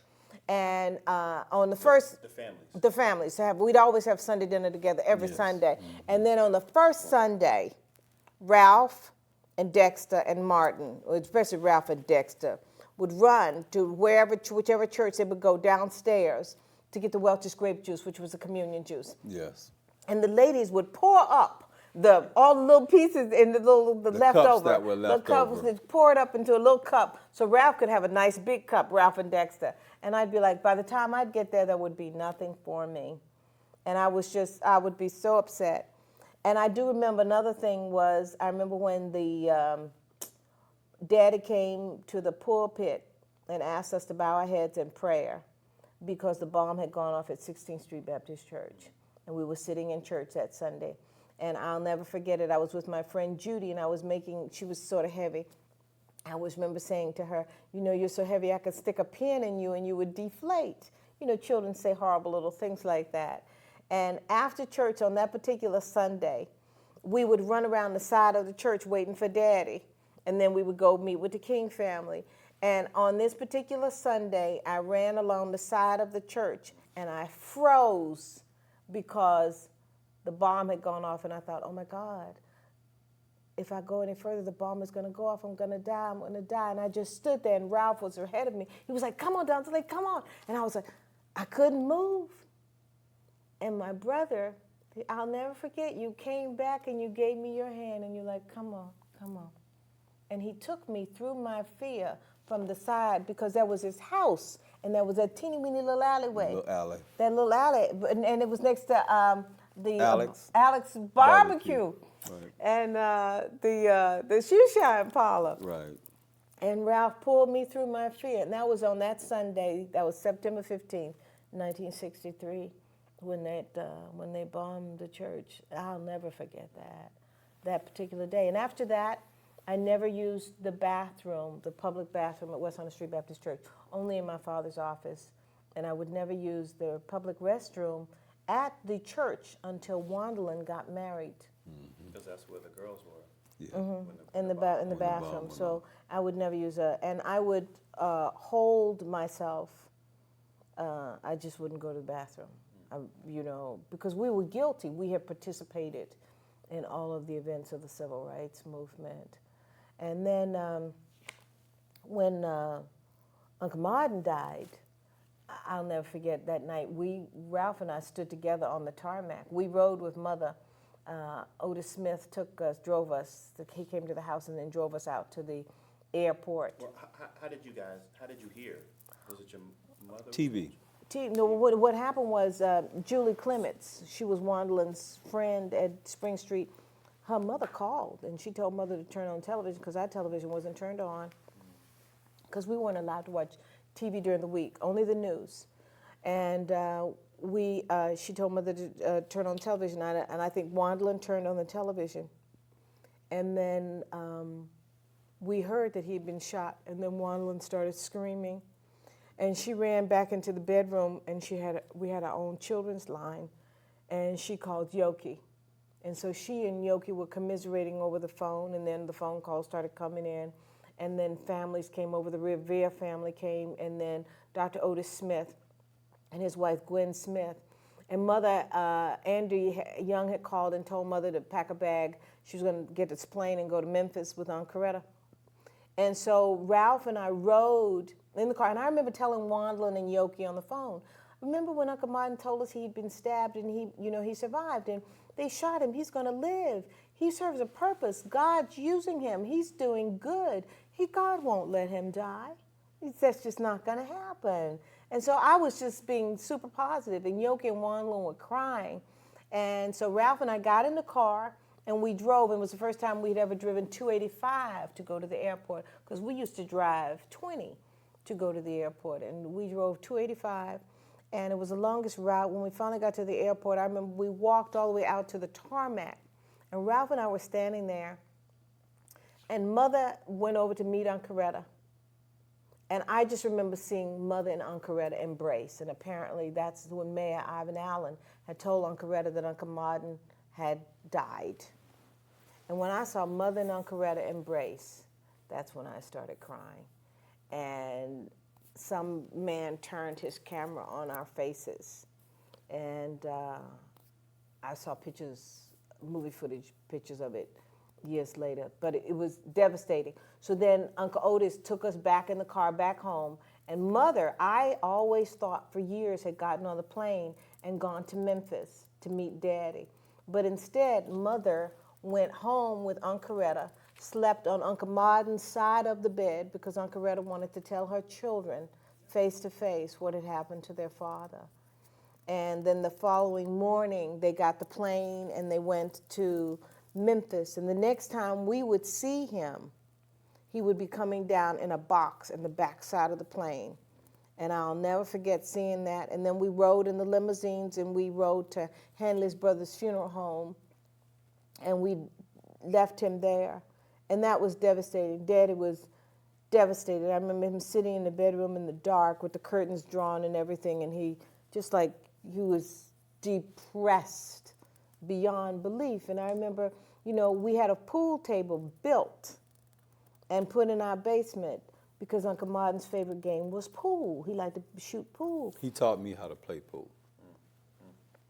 And I remember Daddy couldn't play. Daddy couldn't play that well. But we had a pool table just for Uncle Martin in our house. And I said to Daddy, I remember I was downstairs with him one time, and I said, you know, Daddy, I'll play pool with you. I'll do for you what Uncle Martin did for you. But I never could. Nothing could ever fill that void. And recently I was talking with J.T. Johnson, who used to travel with Daddy.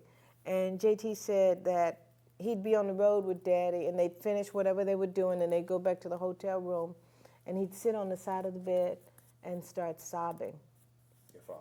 Would sob, yeah. And he'd talk about how much he missed him and how lonely he was.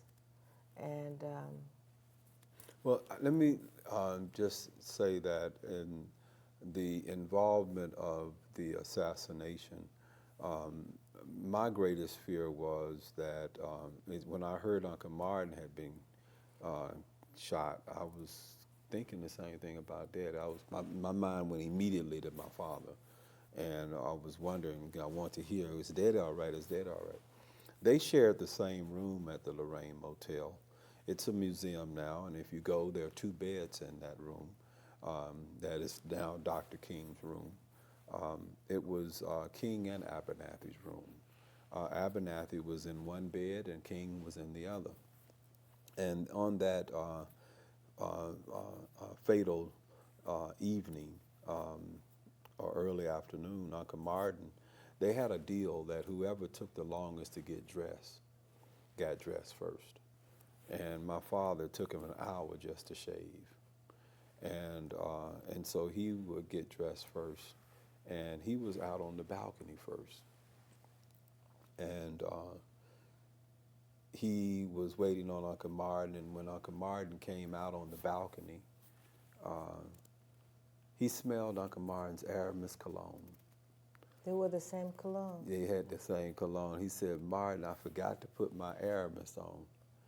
And Martin Luther King said, oh, Ralph, I'll be out here on the balcony waiting on you. And so when he was shot, he was waiting for Ralph David Abernathy. Daddy went back into the bathroom, and he put the cologne in his hand, and he heard what sounded to him like firecracker shots. And he immediately thought Martin. And he went to the front, and Uncle Martin was there laying down, and the first person to make it up from the ground was Andy Young. And he ran it up and said, oh no, it's over, it's over, it's over. And Daddy said, Andy, shut up and go in the bathroom and get some towels.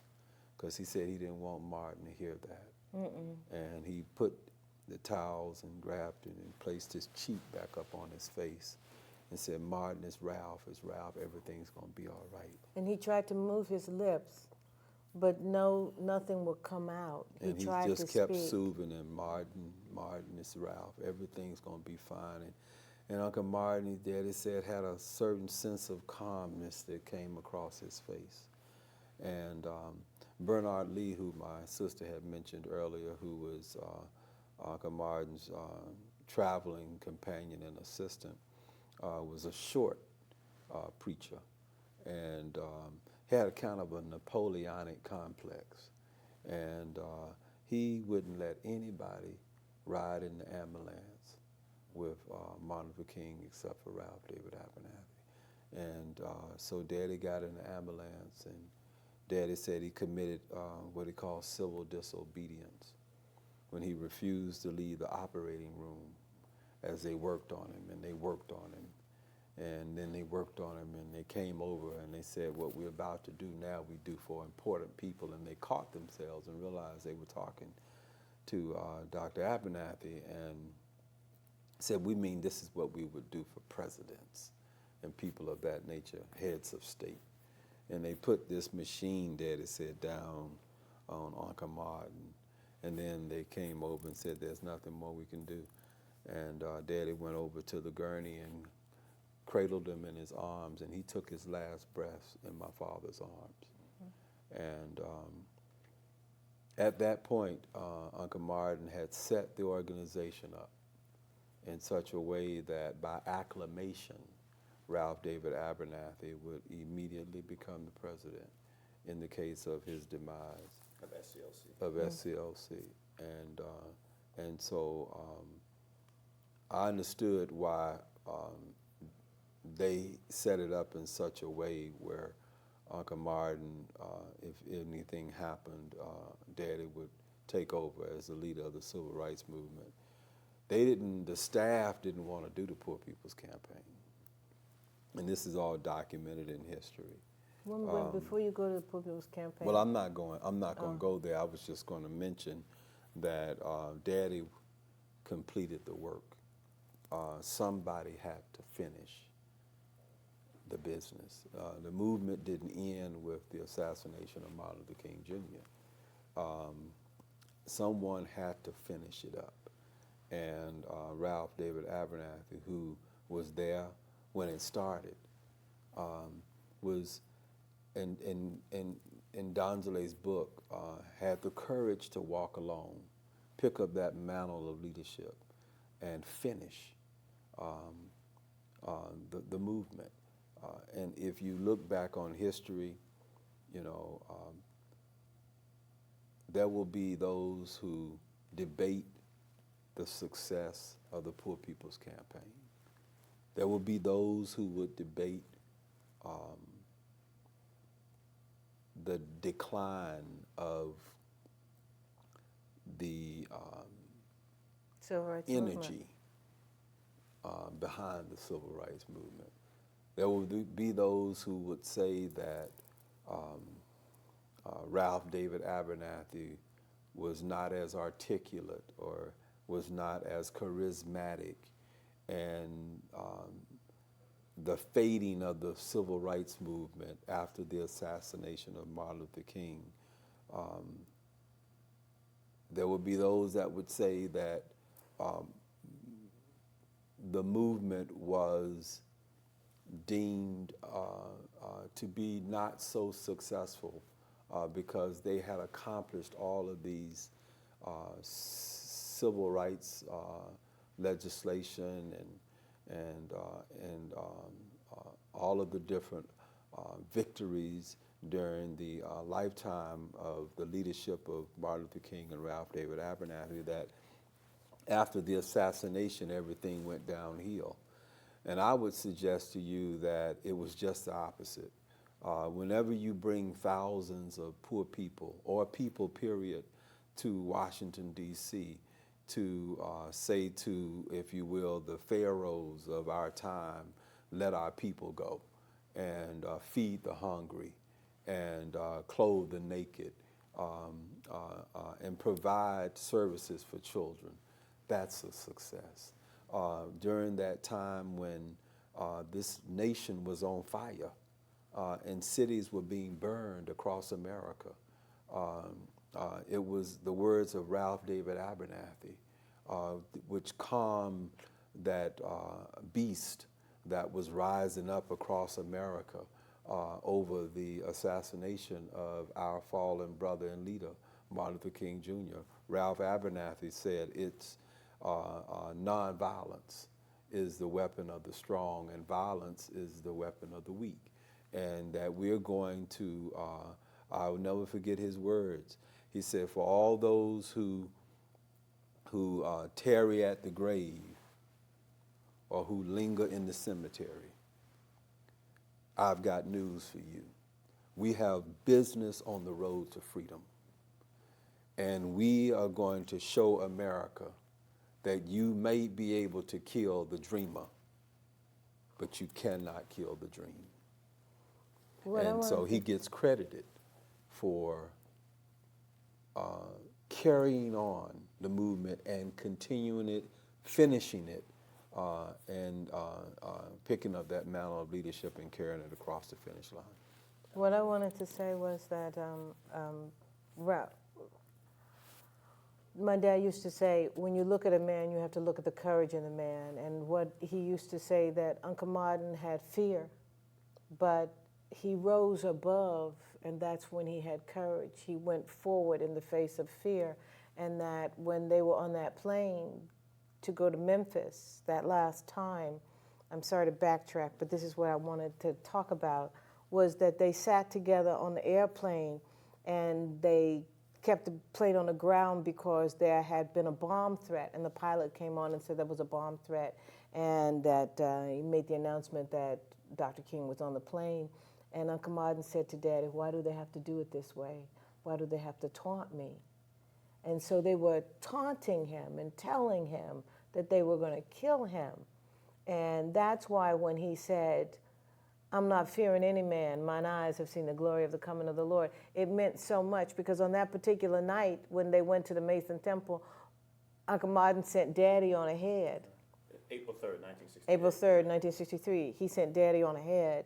And 1968. 1968. And Daddy didn't, he arrived there and saw that the crowd was for Uncle Martin. And so he got to the phone and he called him and asked him to come. And then Uncle Martin reluctantly came, but he came. And see, that's when he, you know, the Spirit engulfed him, and he had risen up above his fear. And he had courage. And they knew that they weren't going to live forever. And I remember my mother always, you know, being upset that they were sacrificing their lives and they were giving so much, and she was afraid that they were going to be killed. And so the question was when? You know, because Medgar Evers had been killed, and my dad was the one who told us that Medgar had been killed in the driveway in front of his family, and they couldn't come outside to get him. And so they were trying to prepare us. And so, you know, I guess they knew that Uncle Martin was going to be killed, assassinated at some point. Mother was telling me last night, early in the morning, as we were lying in bed this morning, that, because I slept on my father's side of the bed, that she has a sweater that Uncle Martin said, Juanita, keep this and remember me. And she said, remember you? What do I need this to remember? He said, because you just keep this and remember me. And so she was telling me about the sweater that she had, of his sweater, Uncle Martin's sweater that he'd given to her. And then I said, well, Mother, I have another sweater. I have Uncle Martin's gray cashmere sweater that he gave to Daddy, that I have, that has holes in it. And then Daddy gave to me. But Uncle Martin was always trying to leave something behind, because, you know, it was almost like they were on borrowed time. And I remember Daddy wrote that he wrote in a speech when they were leaving Montgomery for Atlanta. They had a date with destiny and a rendezvous with eternity, and that they knew that they were doing something great, and that they knew that they had to do it. And my dad used to always say that somebody has to be in the background, and that he chose to be that person in the background to keep everybody at bay, to keep everybody calm. I remember going to the SNCC offices, and the young people were yelling at each other, and my dad was like calming them down, trying to keep SNCC in line so that Uncle Martin could do what he did, to keep Here in Atlanta. SNCC here in Atlanta, to keep everybody in line so that they could have a united front. Because otherwise, if we have all these people rising up then you'd have too many chiefs and no Indians. So my dad was there calming everybody, keeping everybody, all the organizations calm, so that we'd have one head, so that then we would be one united front to go forward. Because you've got to have a support system. You know, if you thought it was one person alone, then you could never recreate. But when you look at my dad's his book, he teaches you how they did it, how they worked as a team. And it was important so that you know, it could happen again. And the thing that I think is so important is that with Dad and Uncle Martin, it would actually be the first time in the history of our country that black people would actually rise up. We had endured, you know, so much, 244 years of slavery, 100 years of Jim Crow, but never were we organized. W.E.B. Du Bois and Booker T. Washington didn't know how to work together. But the thing that made it so great was Dad and Uncle Martin knew how to work together. And my dad used to say, you can lure more bees with honey than with vinegar. You know, sweeten that, put that smile on there, sugarcoat that thing. And, you know, and when they made the demands in Montgomery, I guess they asked for maybe 7 things, thinking they would and that they would never get. put those demands that you're not going to get because you hopefully will get the 4 that you really do want. And you had to outthink your opponent. But the only way you could do it was to create a team, a united team. And that's what Daddy was about, trying to create that. And when Andrew Young would then want to run for Congress, my dad took his entire SCLC staff and budget and paid for Andy to run for Congress until he was elected. And when Granddaddy King needed to bury Uncle Martin, he called. He's like, Ralph, Ebenezer won't give me the land. And my dad says, I'll give you the money. And my dad gave the money to where Martin Luther King and Aunt Coretta are buried today. Ralph David Abernathy paid for that and gave it and made it possible. And my mother was telling me last night in the morning, that under the Secretary Pierce and HUD, they gave him the money for Abernathy Towers, $6 million to build a home for senior citizens and handicapped people. And instead of keeping that for us, my dad gave it freely to the church, bought the land from the church, gave the church $250,000, and then built a $6 million building for the church. The profit all goes to West 100th Street Baptist Church. But Ralph David Abernathy was about giving. And there's not one Abernathy that sits on the board. None of us, we're not there. But he wanted to give. He said to my mother in the hospital before he died, I'm sorry, Juanita, I don't have any money to leave you. He said, my life was not about making money. My life was about helping people. Because that's what filled his soul. And I'll never forget, I was in Los Angeles the night that he collapsed. He called me that early that afternoon, and he said, Donnelly, I want to thank you. I'm so proud of you. And he laid out my life for me. And that night he collapsed. When we got on the plane, and Ralph called me, and I got on the plane and I flew from Los Angeles to Atlanta and stayed with him. And would stay with him all the way to the end. And fortunately, Well, we all did. we all did, but We took turns. We took turns. Every night, Daddy was never alone in his hospital. We took turns spending the night. And the night that he died, that morning, Donnelly, it was her watch. I was there. She was there. I was there with that him. night. But let me just close by saying this: in the Bible, if you believe in God, and if you believe that there is a God, and if you truly believe that His Word withstands the test of time, and you believe that His Word is in the Bible, it says in the Bible that he who is greatest among you will be servant of all. And that's who Ralph David Abernathy was. He was a servant. He was a servant of all.